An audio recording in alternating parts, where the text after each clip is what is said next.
Love it. That hilarious rap sets us up for our first D-Moms Project parent.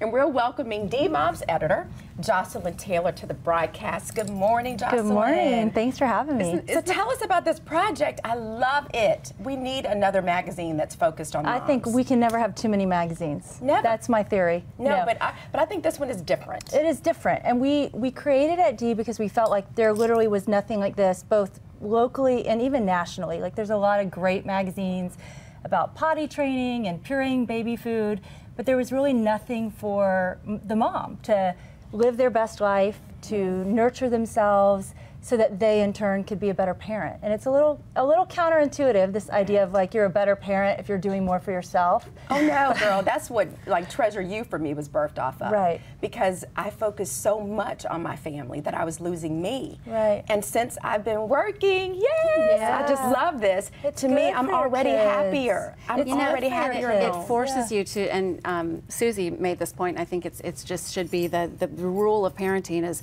never do for your child what they can do for themselves. Right. And we all kind of learned that the hard way, right? Yeah, because you want to do for them. It's hard. I think this current trend towards over-parenting or helicopter parenting or whatever you want to call it, it doesn't come from a bad place. I mean, I do it, and it's because, honestly, I have working mom guilt, and I get home and want to compensate.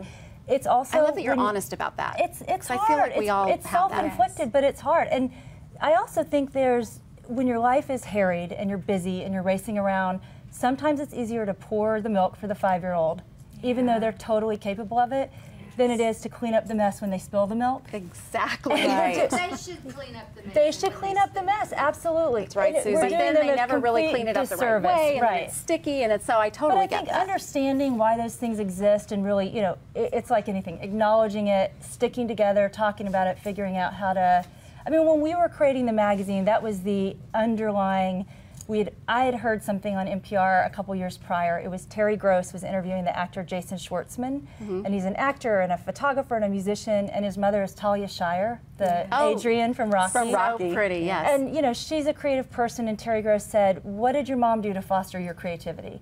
Which is my all-time favorite question. And he sort of was like, you know, it's not what she did, it's what she didn't do. She didn't shuttle me around to art classes. She didn't hover over me and make sure I was being nurtured creatively.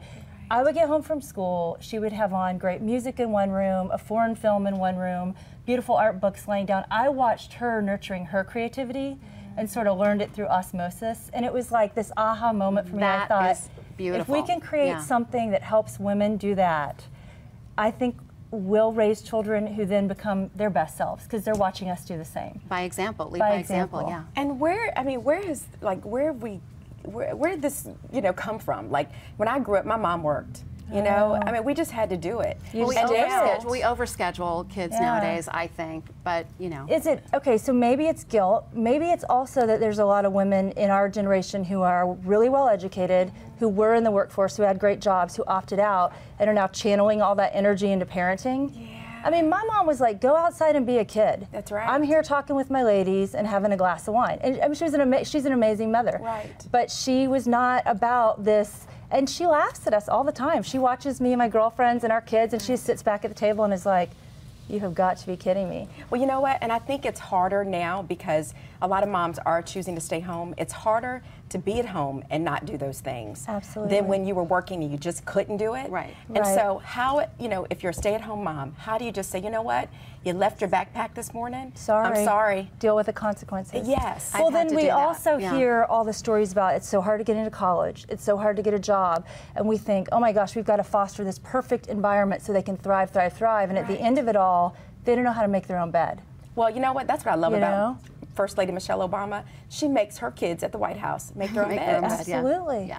They have to learn how to do for themselves. Those are great tips. I'm so excited that you're going to talk about. Well, you're going to be back with our Project Moms, Project Parent segment and talk more about how to empower ourselves as moms and families and all that good stuff. I'm so excited. All right, Jocelyn, thanks for being here. The next issue of D-Moms magazine comes out in April, but you can always find what you're looking for on their website, moms.dmagazine.com.